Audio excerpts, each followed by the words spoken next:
This is Join Us in France, episode 436. 436. Bonjour, I'm Annie Sargent, and Join Us in France is the podcast where we talk about France, everyday life in France, great places to visit in France, French culture, history, gastronomy, and news related to travel to France. Today, I bring you a trip report with Marion Hill and Brenda Orozco about spending 4 days in Strasbourg, which, if you're just going to Strasbourg, is a good amount of time.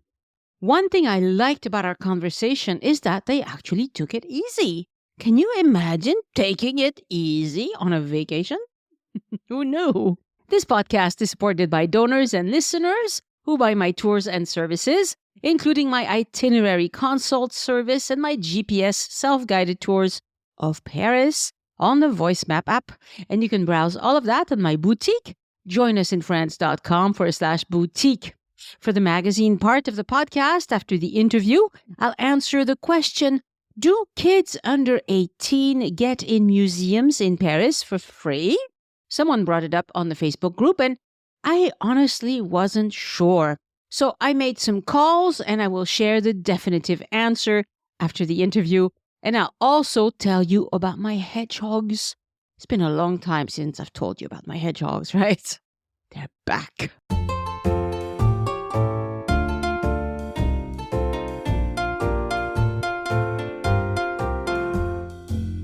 Bonjour, Brenda and Marion, and welcome to Join Us in France. Bonjour. Bonjour, Annie. Lovely to talk to you. I do apologize for calling you so early, but that's how these podcast recordings work out usually. You end up having to get up early, so thank you so much. You're very welcome. No worries. So this morning, we're going to talk about mostly 4 days that you spent in Strasbourg. We did an itinerary review, and I gave you lots of suggestions for Strasbourg. I'm sure you found new stuff once you got there. So I want to hear about your overall impression of Strasbourg. Why did you choose Strasbourg to begin with? Well, I went to Germany in October 2019, but 6 months before the pandemic started. I went to Frankfurt, and I had spent some time there. And I was in Heidelberg, which is about an hour and a half south of Frankfurt. And the tour guide there was talking about Strasbourg. He was like, you need to really check this place out. And I ran out of time, so I had to get back here to the States. I was like, if I get another opportunity, I want to come visit Strasbourg. And then this opportunity came in September. So I was like, well, we can split the trip here, but 4 days in Strasbourg and our remaining time in Paris. But it was the folks in Germany telling me you need to visit Strasbourg. It's very much like German culture and stuff like that. So that's the reason for the trip. Right. So do you agree? Was it very much like Germany?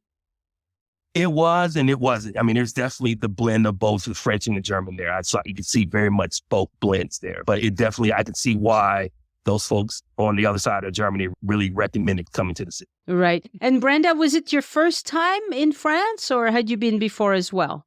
Yes, it was my first time in France. So it was such a wonderful experience just to see all different cultures come together in that town. And I mean, even throughout France, it was just a wonderful experience. Mm-hmm. Wonderful.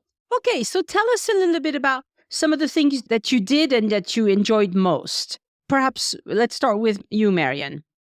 Yeah, so we spent our 4 days there. We actually left on the 5th, or Labor Day. We spent the night in Atlanta, and then we flew from Atlanta to Paris, and then got on the train, which was kind of its own little adventure. So, because the Delta agent in Paris, there was only one agent working, and we were standing in line. So it was kind of a little bit stressful, but we made it. Tell us a little bit about what made it stressful. So you went directly from the airport to Strasbourg. You took the train at CDG?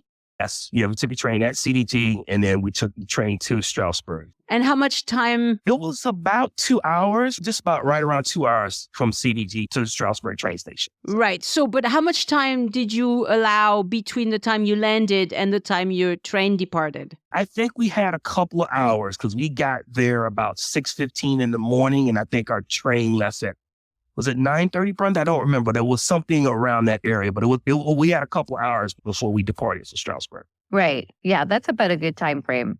Mm-hmm. Yeah. And did that feel rushed, or was it sufficient? No, it was sufficient.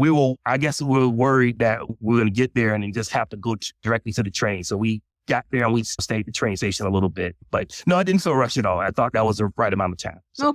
Okay. All right. So what happened once you got to, I assume the ride to Strasbourg, the train ride was fun and fast and all of that? Yeah, it was, I won't say fast. It was decent. It was nice going across France. It was a nice train ride. We're exhausted because, we're flying from Atlanta and in Paris. And so we're just ready to get to the room for first and foremost. I hear you. The time difference going there is just such a kicker going from America to Europe. Coming back, it wasn't as much, but going there, you really felt it, So we just was ready to get to the hotel room. Yeah, because I assume, so we just did Atlanta to London and then London to the south of France in Toulouse, where I live. And so we arrived in Toulouse. It was kind of late. It was like 7 p.m. or 8 p.m. or something. So we went to bed, within a couple of hours, we were in bed. Is that how it worked out for you? Yeah, we got to Strasbourg around noon, right around lunchtime. And in our hotel, which we're going to talk about here, obviously, in a little bit, was right in the city center. So we got there and I think I know I did. I think both of us just crashed, and slept for a couple of hours. So we just decided to do anything. We're both pretty exhausted. So yeah, I mean, if you can, it's better not to take a nap that first day. But if you can't help it, you can't help it. What did you think, Brenda? I actually have to agree with you. It's better to not have that nap. I was a bit restless anyway, but yeah, you're right, because then it allows you to adjust to the time better. That was actually my biggest setback, actually, is with my sleep. So I had kind of just adjust to time difference. Plus, for me, I had never flown an 8-hour flight. Mm-hmm. And so in addition to the train ride, so you add 2 hours and then 2 hours of waiting. So it was just, that was a little bit hard on my body, but it was good. I mean, actually, you overlook it as you begin to do a lot more while you're there. But yeah, I knew for myself, my sleep deprived, it was going to be well worth it. Yes. No, it is totally a big factor because when you come from the US, you are going to be jet lagged. And you're right, Marion, that it's worse coming from the US to Europe than Europe to the US. Typically because when you land in the US, the schedules of the flights is such that you land in the evening, you go straight to bed, and it's a little bit easier to get adjusted. Whereas in the other direction, you landed at noon. And so you're like, oh, I got to stay up all afternoon. Yeah, I think I'm going to take that tip the next time when we go. I'm going to try to make sure I stay up because it did create a little restless evening there for me. But I guess when your body's like, it wants to sleep, you just obey it. So yeah. And you guys are young'uns. You're like in your 40s, right? Well, I'm 51. I'm across the 50 line. Well, barely. But the older you get, the harder it gets, I'm sorry to say. So this is something to consider. Yeah. Tell me about your hotel, perhaps, because you said you had a hotel in downtown Strasbourg. Tell us about that. So we stayed at Hotel Cathedral, which is right across the main cathedral. It was an interesting little hotel. I guess obviously it was an older hotel, and the room was split in two. So it seemed like when you walk in, it was very tight.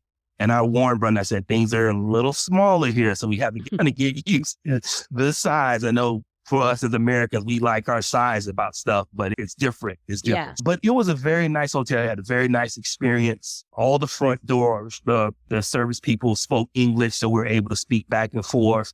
And it just was a nice hotel. We could look out and see the church from there. And we heard the bells at 12 o'clock every day. And we could see people because obviously in the city center, that's a lot of traffic. So we could watch and see people. But it was a very nice hotel. I would very highly recommend staying there if you can. Wonderful. If you go to Strasbourg. Wonderful. Did you feel the same way, Brenda? Yes, it was such a nice experience. My biggest laugh is going into the restroom there because I realized, things are real tiny here. It's minimal, it's like, but no, I mean, I'm short, so I was fine in the shower. I told Marion, good luck in the shower. Thanks. But no, yes, I did. It's very nice the way they have it set up. That hotel was very nice, actually. I mean, it is tight quarters, but they make you feel so welcome. And so, that experience in the restaurant. And then, kudos to their breakfast every morning. I think that was my biggest morning treat. It's having breakfast in that hotel. They really do a good spread and they make the fluffiest eggs ever. And it's just a beautiful experience. The coffees, the variety of choices that you get in the morning there, it was just amazing. I really do give a lot of kudos to their staff of how they do. Because it seems like breakfast is it's just like your morning start. But for them, you get a variety of what you could start with. So I really like that I had so many choices to choose from. But yes, very, cool. Very wonderful spread. Yes. As far as visiting Strasbourg is concerned, what would you say was your favorite, Marion? Good question. I think because we basically stayed in the city center. We didn't go outside the city center our 4 days. So just walking around, looking at the different buildings, just that to me was really the most enjoyable thing, and we did a lot of walking. So I'm pretty sure Brenda would tell you from her experience for doing a lot of walking. But for the most part, we stayed in the city center. We didn't venture outside other than when we went to go to see the European Parliament and we were on the boat. But for the most part, it wasn't any one specific, the church, I have to say, the cathedral, which when we were able to get inside on the last day, being inside and just seeing the architecture and seeing the detail was we didn't go up to the top, take the 300 steps to go up to the top. Unfortunately, we ran out of time, but just seeing the church and just how, it was very nice. Did you see the clock go off? Yes, we did. Did we? I think we saw the clock. I heard it. That's for sure. We did hear it. Yeah. We heard it, I think, actually, the first day when we were trying to sleep. I heard it. I think it goes off around noonish. Yeah. So I would hear it. Yes. When we were in that area around noon, it would go off. Well, it's really important to be inside when the clock goes off because there's this beautiful astronomical clock inside and it's just gorgeous. It's at 12:30 every day. So you have to be inside by 12:30 to see the progression. So they have people coming out and proceeding across this big clock. It's gorgeous. Anyway, for other people who are in Strasbourg, 12:30 every day inside the cathedral. Mm-hmm. So you enjoyed walking around and just the half-timbered houses. It is true. What time of the year were you there? We were early September, so we were there from the 6th until the 10th. Right. So there was not much. There was no Christmas stuff going on, right? They probably had some Christmas stores that they have year-round, but that's it. Yeah, just the stores were open. Nothing Christmassy out yet, but we visited the stores, so I'll let Brenda tell you about that. But we saw several Christmas stores open, and then we found out, obviously, Strasbourg is considered the Christmas capital of the country, and so it is. We would obviously love the return for during Christmas just to see, all the people and how it is. But to answer your question directly, it was just the Christmas stores that were open in the cities. So, Brenda, what did you think of the stores that you saw in Strasbourg? Oh, I think it's wonderful. I think it just sets the tone for what the town is about. Like many, many people explained to us that it was a Christmas town. Actually, even just the buildings itself, like you said, they really symbolize, like you're in a Christmas story, really. Honestly, gingerbread type looking houses. It's really, it's almost like you step back in time a little bit, but honestly, with the wonderful people and good food. Yeah, I love the Christmas. I came home with several nutcrackers. Let me just say that. We stuffed them in Marion's luggage. Yes.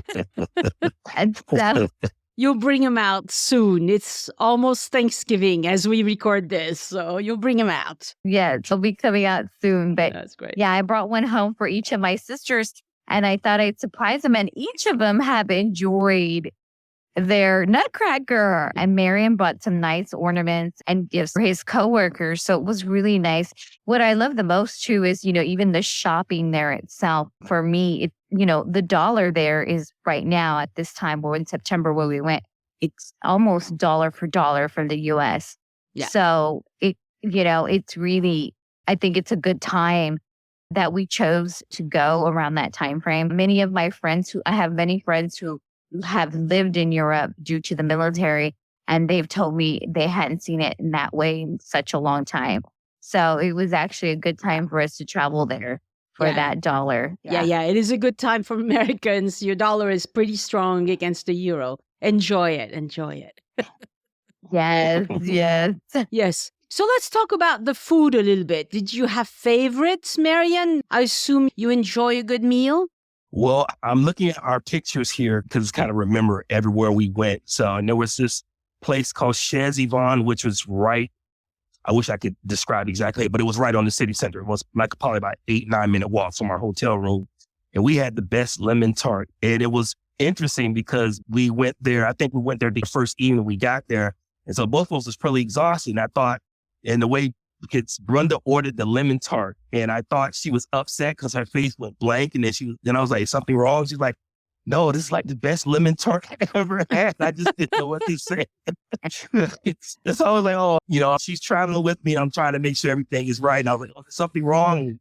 Just like I said, her expression, and she shared how much. And then I tasted it, and I was like, oh man, this is so good. So that stood out as a dessert. As far as actual meals, we did is it the flambe? I know there's a French word and a German word for it. Right. So it's la tarte flambée in French, and kind of the Germanic word is Flammenkuche, is how they would put it locally. So you tried that. What did you think?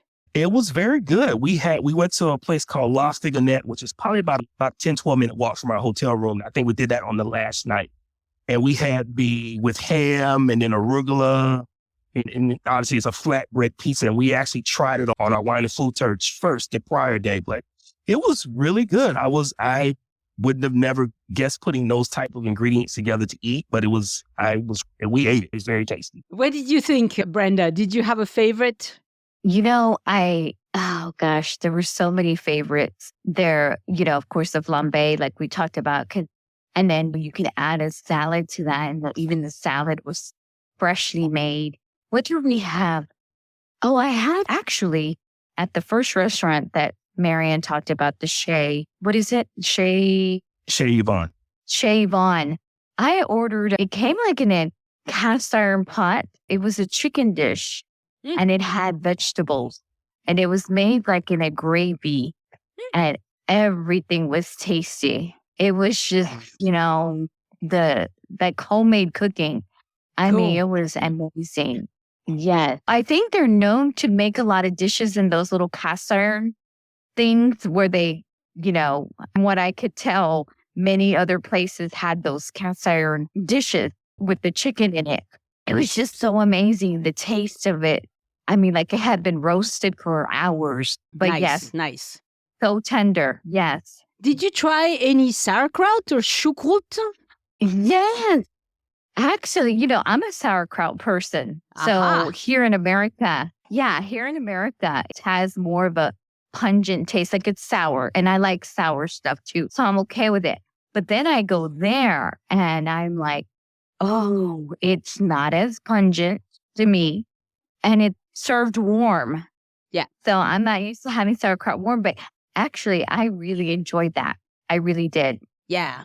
Oh, and they usually don't serve it by itself. They add sausages and potatoes and things like that. Yes. What did you think, Marion? I actually not a fan of sauerkraut, but I actually ate it there. This is actually pretty good. Yeah, but you're right. We had sausage and quite tasty. I have to say and again, I usually don't eat sauerkraut here in the States. But it was good. It was very good. So did you go into any museums, any places like that stuck out to you that you enjoyed?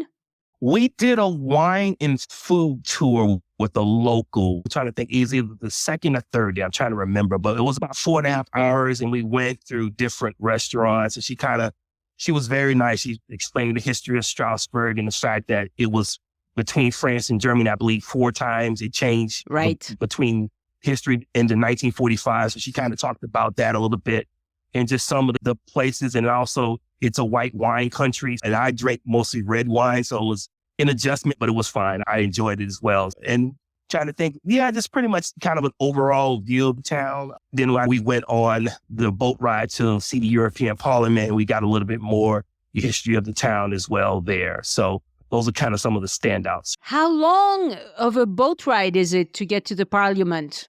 It was about an hour? I want to say 45 minutes, an hour, somewhere in that area. And did you go inside the parliament or you just...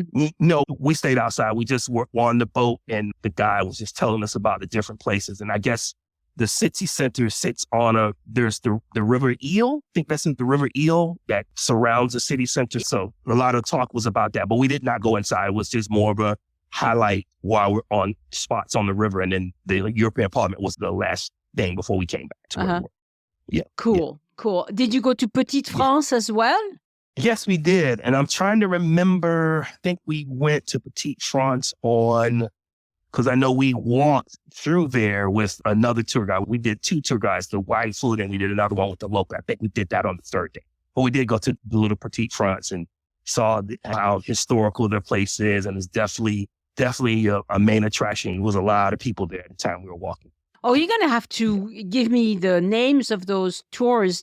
How did you find the tours? Did you just go to the tourist office or something? How did you find them? I went to Viator before we left. So I was just trying to plan tours and both of those tours came up. And so they happened to turn out very well. Both tour guides were locals, very nice. They spoke English as well. I would recommend those guys as well. Mm-hmm. But yeah, I went to Viator and found both of those. So I had recommended a few other things that are not as famous, like, a walk through Strasbourg.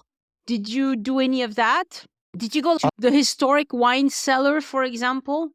No, we did not. I'm just trying to think of the things. I have to say your itinerary was very extensive. I really appreciate that. I was like, wow, this is a lot. But we did not get a chance to go to the historic wine cellar. Like I said, most of our time was just lounging around in the city center, going in and out of buildings and stuff like that. But I unfortunately did not get a chance to go to the historic wine center. Wow, you guys had an actual vacation. You took it easy. Yeah, we did.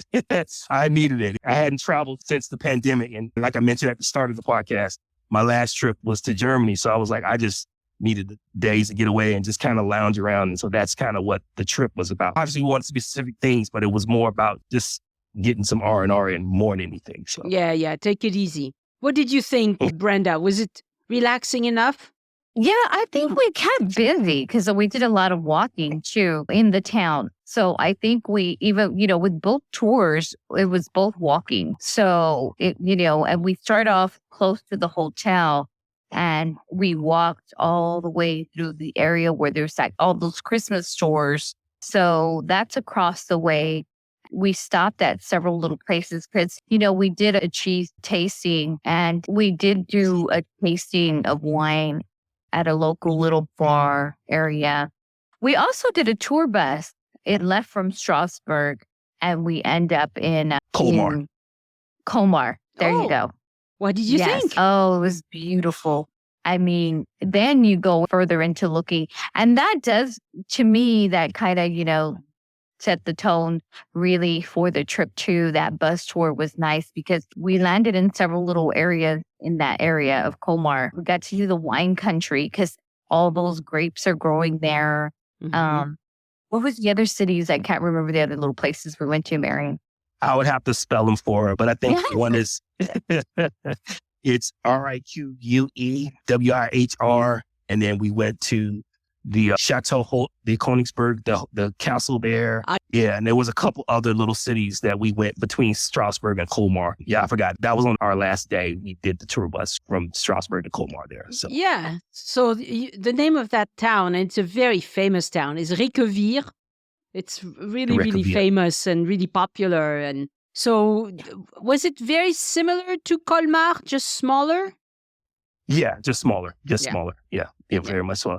And then a fun fact, or I don't know if this is a fun fact, but I think it was Kaisersberg. Anthony Bourdain, unfortunately, supposedly passed away because we had a gentleman on the tour bus with us. He's like, he wanted to see where the hotel that he unfortunately left us at. And I guess it was in Kaisersberg, if I'm pronouncing that correctly. So we're like, wow. I mean, I know that's kind of morbid, but I was just like, okay, it's that town as well on the way down to Colmar. But it was a nice trip through the Alsace wine country, and the very nice trip. So this is a bus tour that you hired through Viator, or was it the tourist office?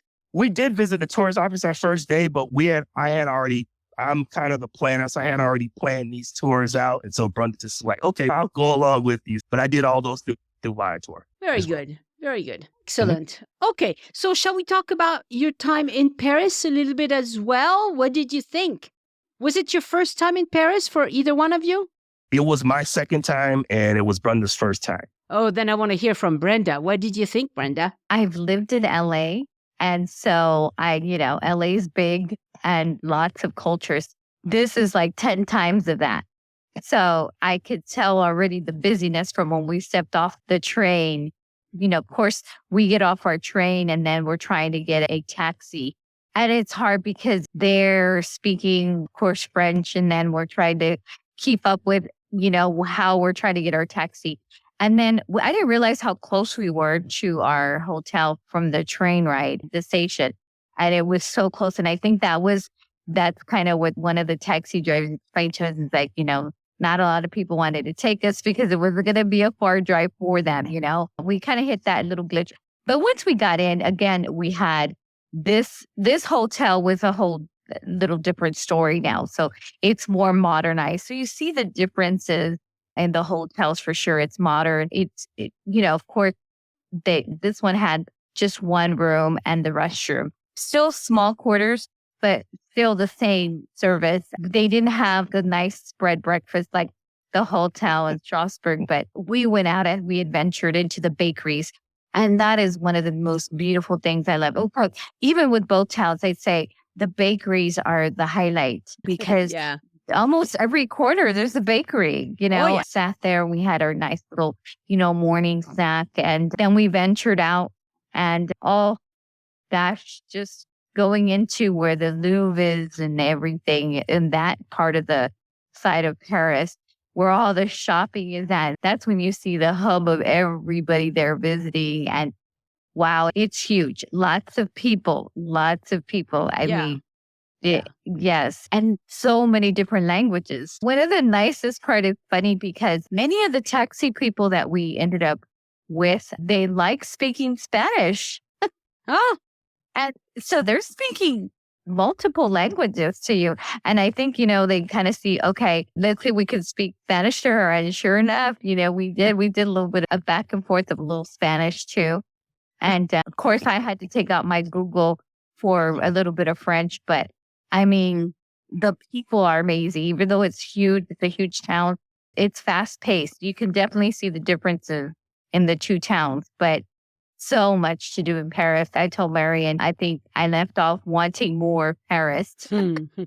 I hear you. Yes. There's always more to do in Paris. So much. And yes, Paris, there's a lot of, if you speak Spanish, it's good to try your Spanish and see if they'll speak Spanish better than English. Perhaps they will. Who knows? Yes. Why not? That surprised me there. It did. It surprised me. This was funny because my parents spoke no English, just French and some Spanish. And when they visited us in America, they would automatically assume that anybody who was a little bit brown was Spanish. And so they would just speak Spanish to them. And I'm like, Mom, you can't do that. You don't know what language they speak just because of the, the pigmentation of their skin. That's ridiculous. Right. Anyway, but That's hilarious. she was a cute little old French lady, so they didn't take offense, I hope, anyway. Yes. And she spoke zero English, so, it was like, well, I'll try what I know. Yeah. And since almost nobody speaks French in America, you might as well try Spanish, Yes. That's true. So do you have any recommendations, like general recommendations for people who want to visit France and want to organize a trip to France? What are some things that worked out really well for you? Before we do that, Annie, I want to really you gave us a recommendation for a restaurant in the 10th arrondissement, and I'm always mispronouncing that, but we went to, and I'll have to spell it for you, but it's AUP''TITCURIEUX. Curieux? I think that's how you pronounce it. Oh my goodness, that went too fast. Au petit curieux? Oh, the little curious person. Yeah. Well, that's an interesting name for the restaurant. It was in the 10th. It was in the 10th as well. It was about a 15-minute walk from our hotel. And I'll say this, and Brenda will probably echo this. I've had better tasting food. The food was tasting good, but just the experience from Celine, the hotel owner, and the first night we went, when we got there that Saturday, his 14-year-old son was working with him as well. And just seeing them interact and how he treated every customer that came in. And then we stayed there basically 4 hours. And we as Americans don't have 4-hour dinners. We just want to eat and go. Yes. He spoke English and he just made us feel so welcome. So we came back the night before we left, that Monday night before we left to come back to the States. And we stayed another 3.5 hours, even though we had an early flight in the morning. It was just the hospitality and the warmth. Obviously the food was great. And that's the kind of experience you usually want when you go to a restaurant where, you treat every customer like there's a one-on-one person. Obviously, there's a busy, people-full restaurant, but I have to say, anybody goes to Paris and they stay in the tent or wherever they stay, please go visit that restaurant. It really was a great, great experience. Huh. Excellent. Yeah. Le Petit Curieux. I'm going to have to look it up. And you say I recommended this one? It's possible. Yeah, on your itinerary, yes, you recommend it. I am glad that worked out. Yes, because I'm always researching restaurants. I don't think I've eaten at that one myself. But, if you read enough French reviews of a restaurant, you're like, yeah, this one is probably a good one. Yeah. It was fantastic. At first, we thought it was just the one floor, but I forgot you have to go. He had seating down below as well. But like I said, we just had a very nice atmosphere and it just very relaxed. And like I said, he didn't want us to leave and he gave us wine bottles to take back here to Texas. And it was just, like I said, it was one of the best dining experiences I've had in my life. So it was really, really good. Wonderful. And did you need to reserve for that one? Because I think it's pretty popular. Yes, we did. I did reservations and then Brenda did reservations the night we thought we're not going to be able to get in because, it was filled, but they emailed us back and said we had a spot for you, so we were able to go both times while we were there. But we did have reservations for both times, yes. Wonderful. Okay, so all these recommendations that they're making, there will be links in the show notes so you can easily find them because, people listening might want to repeat the experience, which is a good idea. Okay, so let's get back to general advice for people traveling to France, perhaps Strasbourg and Paris, but anywhere in France, really.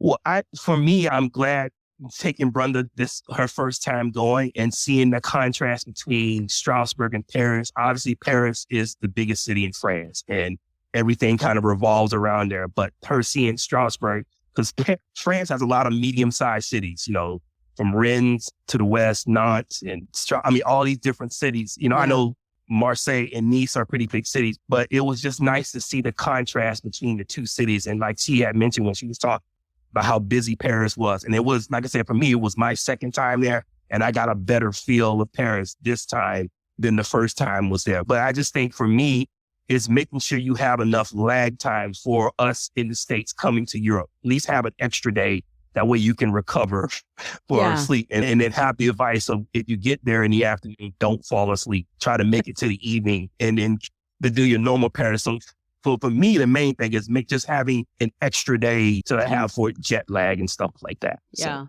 And you know what? Lots of people that I talk to, they want to go to Strasbourg, but they just want to spend one day. And you guys spent 4 and felt like it was plenty busy, right? Like you didn't feel like you were running out of stuff to do. No. And the only thing I would want to go and explore more of the town outside. So if we go back again, and hopefully we will definitely explore more. But like I said, I was there, Annie, to rest and relax. So it wasn't, even though I'm a planner, I just wanted to rest and relax. So it wasn't like I had to see X, Y, and Z. It was like, I just wanted to see this town and what I've heard about it. And I got a very good impression, even though I know it's a touristy area, that part of the city. But I got a good impression of the town and the blending of the cultures. And then coming to Paris and seeing how busy and how different it was, for me, that was a good contrast. So I would say, for me as a traveler, if you're going to let's do 1 or 2 cities so you can see the difference between the 2 cities. Wonderful. Well, how about you, Brenda? Is that something that you agree with? I do. Other recommendations I had, and I think you might have already touched it on when you gave Marion some recommendations, is I definitely would tell people to wear tennies. have your tennis shoes ready because there Yeah. is a lot of walking that you do. And then all of a sudden it would rain. So I guess be ready for a little bit of rain Yeah. if that were to happen. I took one sweatshirt and because the weather actually in September, it's still, it's still decent weather, Yeah. but it started to get cooler in the evenings. So I would recommend maybe, a sweater or two. Yeah. Or a jacket of some sort. Yeah, definitely. So those recommendations, like Marion said, you make time for the transition from your plane to the train. If you're going to be going on train, I think give yourself enough time. And it's okay, even if you have like the 2-hour wait, because, you can grab a little snack or something. You're tired already, or you take a little nap or whatever. But yeah, I think those are some good recommendations. And Definitely. And you never know how long it's going to take to get through customs at the airport. CDG, sometimes it goes in 10 minutes and sometimes it's a whole hour. There's no telling, there's no rhyme or reason to this. It just depends on how much staff they have that day, if they ran into any snags or whatever.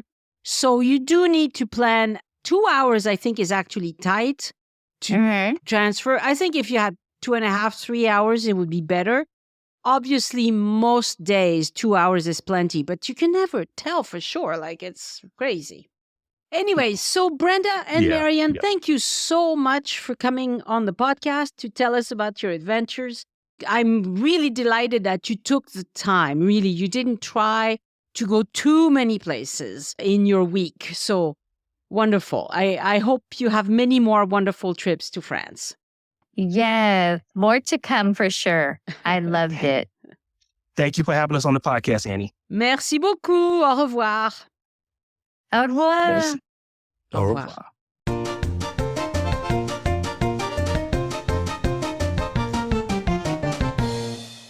Again, I want to thank my patrons for supporting the show and giving back. Patrons get several exclusive rewards for doing that, and you can see them at patreon.com/join us. Thank you all for supporting the show. Some of you have been doing it for many years. You are wonderful. And a shout out this week to new patrons: Hope, Cheryl Stewart, Allison Schwartzwalder, David Young, and Howard Hack. Thank you so much for becoming patrons and making this podcast possible. Patrons, I would like to encourage you to install the Patreon app on your phone. It'll help you enjoy your rewards while on the go, including audio and video rewards. This week, I published a short French pronunciation practice of Line 4 of the Paris Metro and will soon release a new video where I update my patrons on what's happening in my life while taking a short scenic drive. The trees are in bloom. Early spring is a splendid time to be in France. And thank you, patrons, for your support. I would so love to get to 500 patrons, but I can only get there with your help. And Elise also needs your support. Go to patreon.com/EliseArt, ELYSART for her, and /join us for me. And next week, I will publish my first hedgehog video since, I can't remember when the last one was, but it's been at least a year.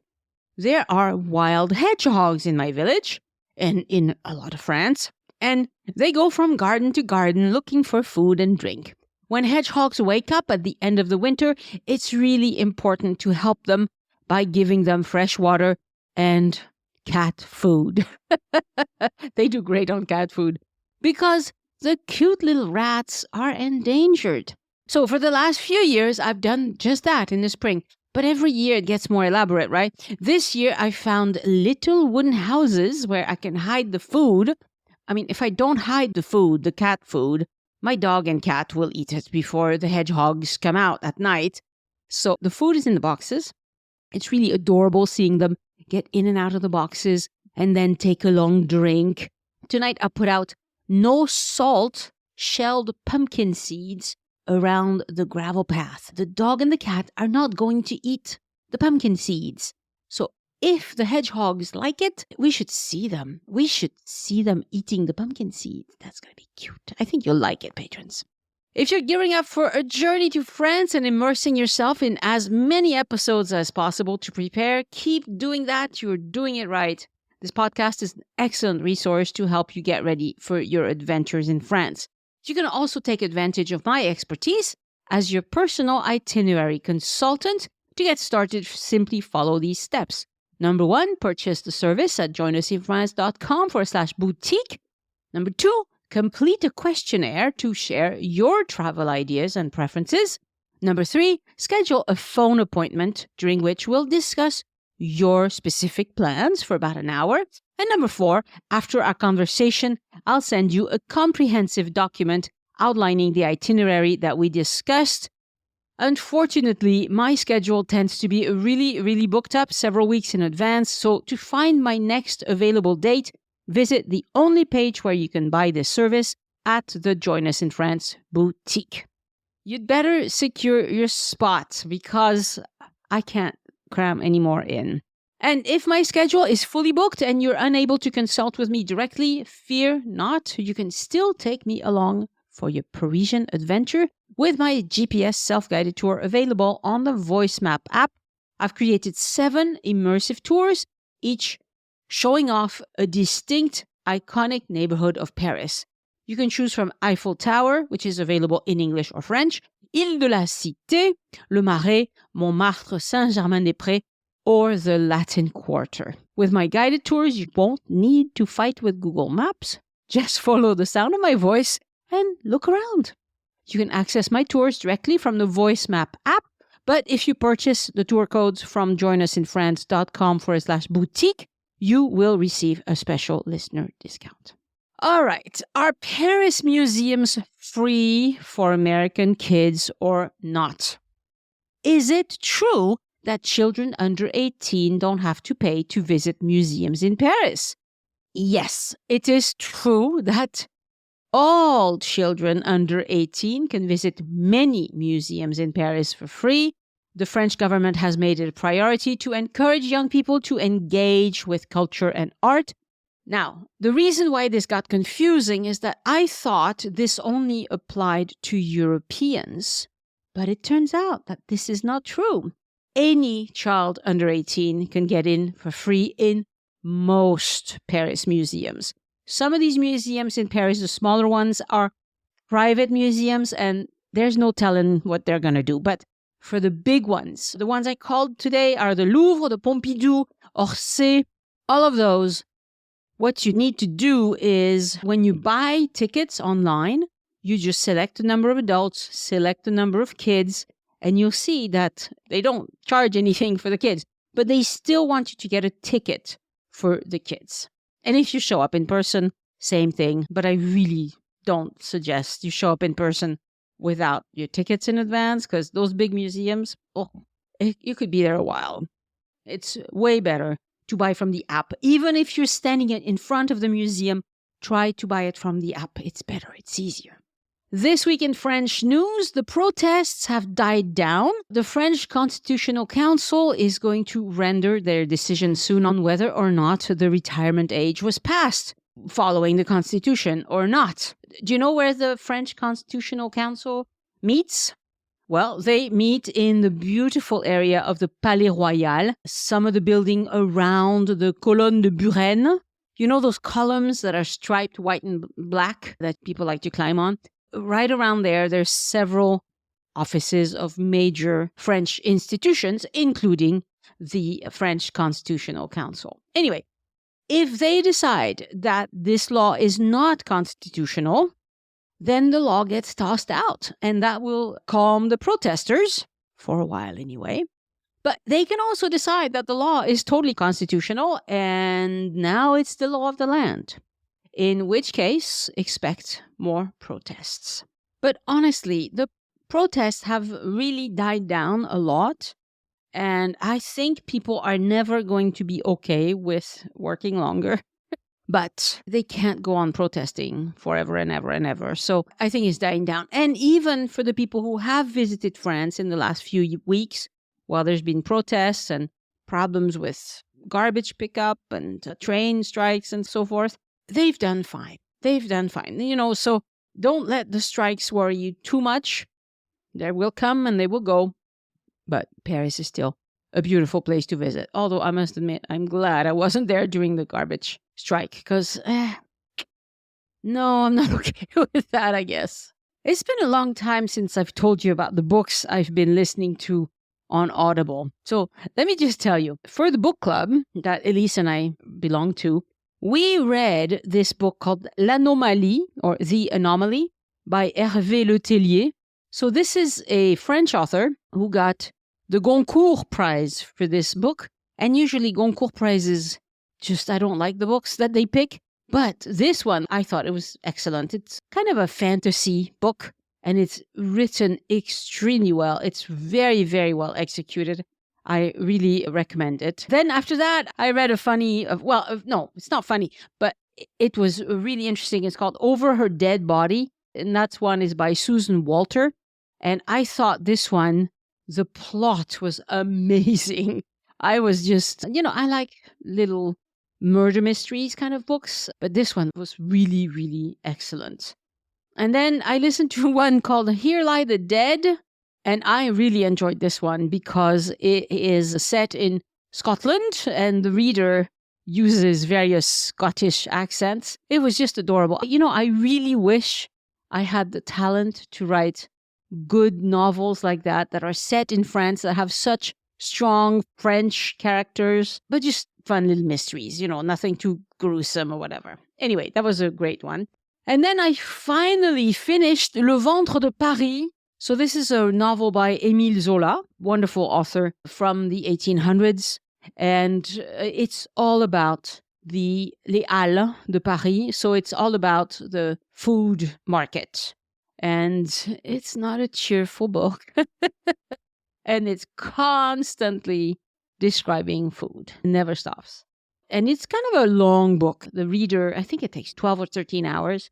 So after a while, I was like, okay, get it over with. I know that there are piles and piles of food. I get it. Then I listened again to Wool by Hugh Howey. Now, this one I have listened to a few times, but the TV series is going to be out soon on Apple TV. So I wanted to listen to it again because it's been a few years since I listened to it. And I'm still trying to finish Les Misérables by Victor Hugo. I am 8 hours and 21 minutes from the end, and I will finish it if it kills me.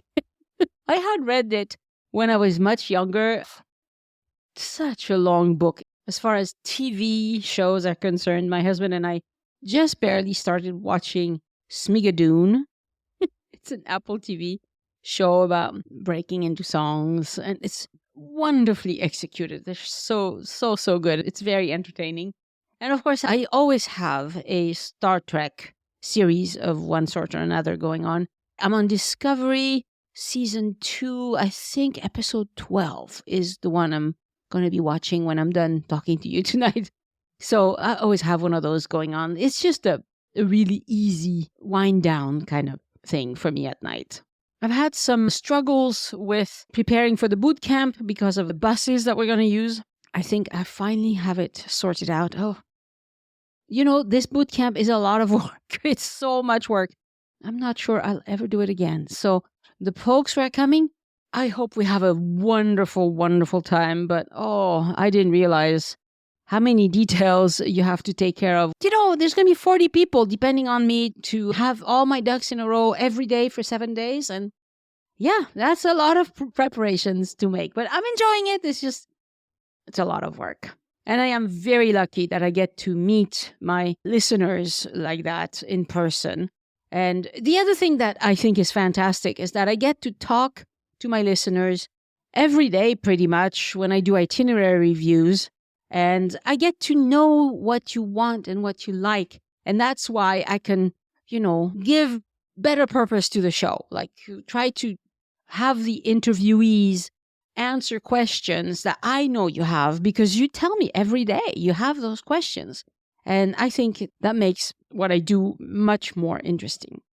And speaking of getting feedback from my listeners, I want to play something for you. The last few shows I have been asking you to send in voice feedback.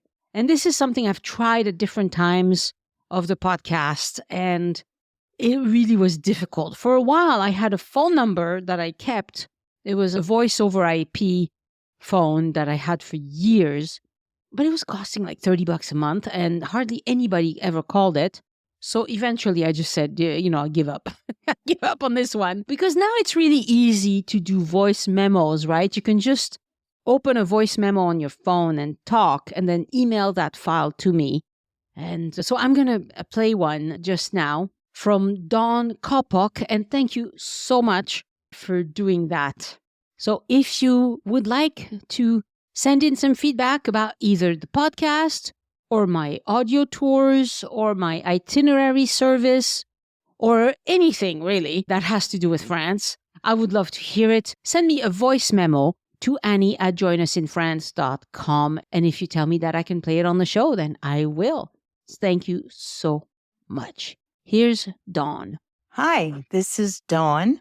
My husband Kyle and I leave in the morning for a trip to Paris and Normandy. We did an itinerary consult with Annie a few weeks ago, and we have her beautiful itinerary, which is just pages of great information about each place that we're going. And it also includes suggestions for places to eat and exactly things that fit our interests.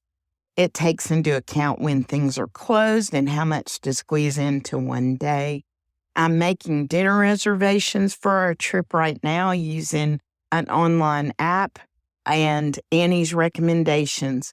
The consult was well worth it in just feeling more confident and better prepared. And I'm sure when we get back, we'll have even more good stuff to report. Highly recommend. Show notes and a full transcript for this episode are on joinusinfrance.com/436, the numeral. A big thank you to podcast editor Christian Cottovan, who produces the transcript, so you can find in which episode we talked about that one thing that you were interested in. Next week on the podcast, an episode with Elise about Haussmann, Baron Haussmann, and the amazing way that he transformed Paris. I think you're going to really enjoy this, and it's going to help you better understand what you see when you walk through the beautiful streets of Paris.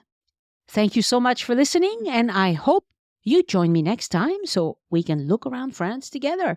Au revoir. The Join Us in France Travel Podcast is written, hosted, and produced by Annie Sargent and copyright 2023 by Addicted to France. It is released under a Creative Commons Attribution, Non-Commercial, No Derivatives license.